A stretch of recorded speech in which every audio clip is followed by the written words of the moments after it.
আমি যে সমস্যা দেখলাম বিষয় হচ্ছে আমাদের জেনারেশন তো আপডেট হচ্ছে, the generation is updating but the age is decreasing.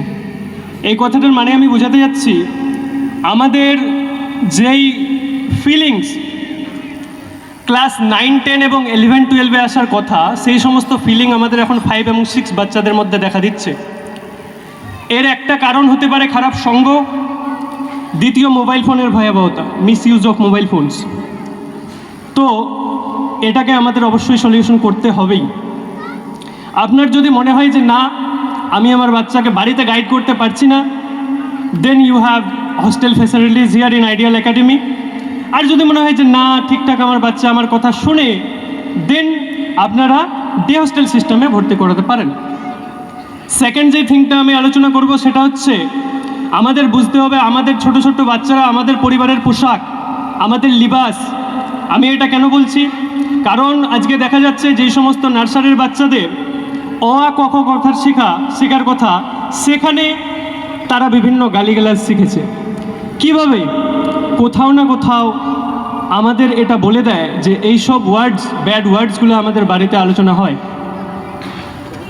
এই সমস্ত বিষয়গুলো আমাদের লক্ষ্য রাখতে হবে। প্রত্যেক সংসারেই প্রত্যেক পরিবারেই বিভেদ হয়ে থাকে, কিন্তু আমরা যেন এটাকে আমাদের সন্তানের আলাদা করি, কারণ তারা তো ভালো খারাপটা এখনও বুঝতে শেখেনি।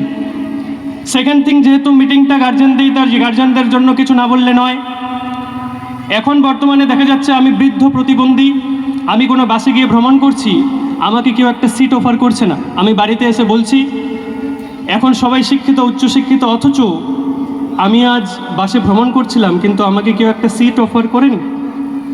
অথচ পরের দিন দেখা যাচ্ছে যখন আমার সন্তান কোনো পরীক্ষার উদ্দেশ্যে একটা লং জার্নি করছে, দীর্ঘ সফর করছে, আমি বাড়ি থেকে বলে দিচ্ছি যে বাবা নিজের জায়গায় বসে যাবি, কাউকে সিট দিবি না। কেন আমাদেরকে বলা উচিত ছিল না যদি তোর সামনে কোনো বৃদ্ধ কিংবা প্রতিবন্ধী দাঁড়ায় তুই সিটটা অফার করে দিবি, সেফ কোনো জায়গায় গিয়ে দাঁড়াবি? এখানে উপস্থিত অনেকেই আছেন যিনারা আমার থেকে বেশি, অনেক বেশি, আমাদের স্যারেরা আছেন, সাত্তার স্যারের কাছে আমি পড়েছি, এনাদের জ্ঞানের ভাণ্ডার আমার থেকে অনেক বেশি।